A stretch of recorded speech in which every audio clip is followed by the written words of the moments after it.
नमस्कार दोस्तों। क्या किसी व्यक्ति को थप्पड़ मारना, मुक्का मारना या जानबूझकर चोट पहुंचाना अपराध है? अगर हाँ, तो भारतीय न्याय संहिता यानी बीएनएस में इसके लिए कौन सी धारा लागू होती है, आज हम जानेंगे। हाँ दोस्तों, मैं अधिवक्ता राजेश सोनी। आज की इस वीडियो में हम बात करेंगे बीएनएस की धारा 115 की। जानेंगे कि यह धारा क्या कहती है, इसमें क्या सजा है, यह जमानती है या नहीं, और एक एक करके इसे आसान उदाहरण देते हुए समझेंगे। जैसा कि हम पहले भी चर्चा कर चुके हैं कि मारपीट पर धारा लगती है और वह मारपीट के प्रारूप के अनुसार धारा लगती है। आज हम बात करेंगे साधारण मारपीट के बारे में। साधारण मारपीट।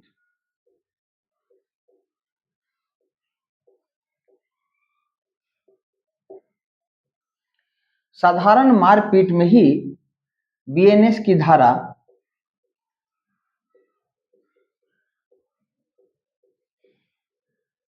115 लगती है। यही धारा पहले आईपीसी की धारा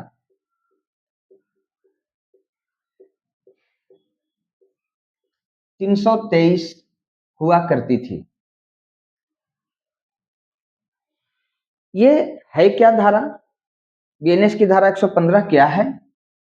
क्या है पर चर्चा कर लेते हैं।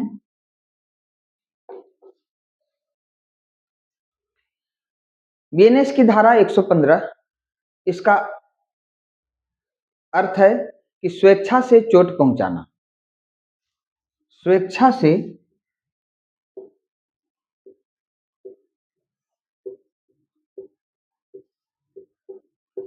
चोट पहुंचाना।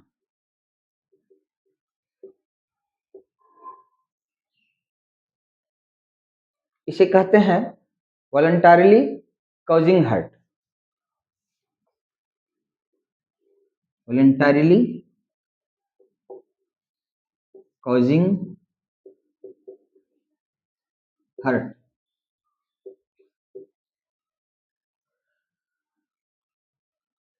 स्वेच्छा से चोट पहुंचाना का क्या अर्थ हुआ?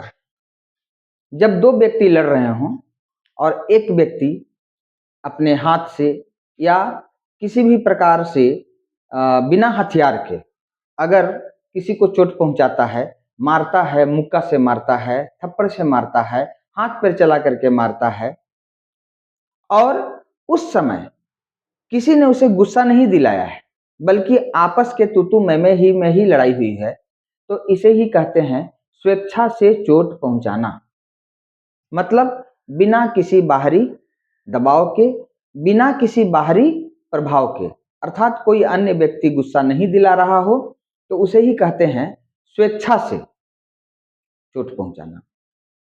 यदि कोई व्यक्ति, इसको इस प्रकार से समझते हैं फिर से दोबारा, कि यदि कोई व्यक्ति जानबूझकर या यह जानते हुए कि उसके कार्य से दूसरे व्यक्ति को शारीरिक चोट पहुंच सकती है और ऐसा कार्य करता है और वास्तव में चोट पहुंच जाती है, तो यह 115 धारा के अंतर्गत अपराध माना जाता है।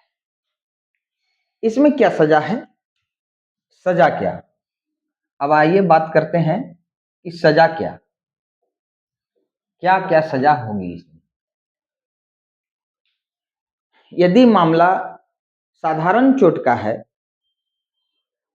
और कोई विशेष गंभीर परिस्थिति लागू नहीं होती, तो आरोपी को अधिकतम 1 वर्ष तक की कैद या 10,000 रुपए तक का जुर्माना या दोनों हो सकते हैं। 1 वर्ष तक की कैद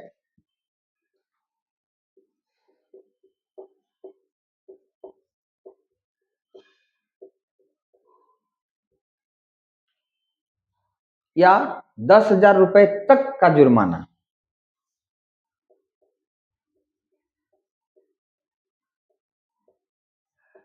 तक का जुर्माना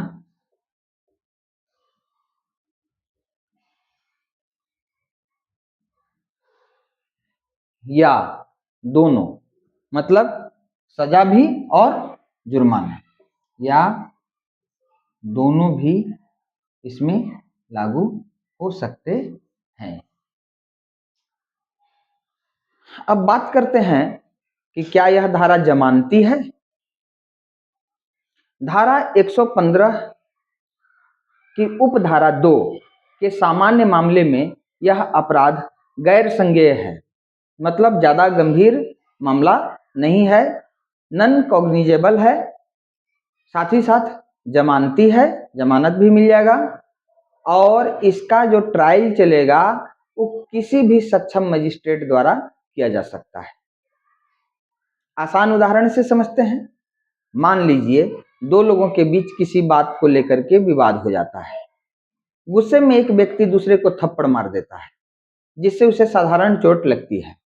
यदि जांच में यह साबित होता है कि चोट जानबूझकर पहुंचाई गई थी, तो परिस्थितियों के अनुसार बीएनएस की धारा 115 लागू हो सकती है।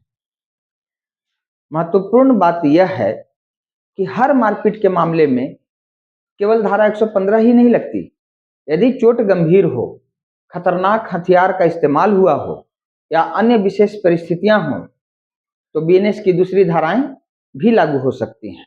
जैसा कि हमने चर्चा भी किया है पिछली वीडियो में कि मारपीट के ही मामले में अलग अलग धाराएं लगती हैं, जिसमें पहला था धारा 115 बीएनएस या धारा 323 आईपीसी। दोनों एक ही है।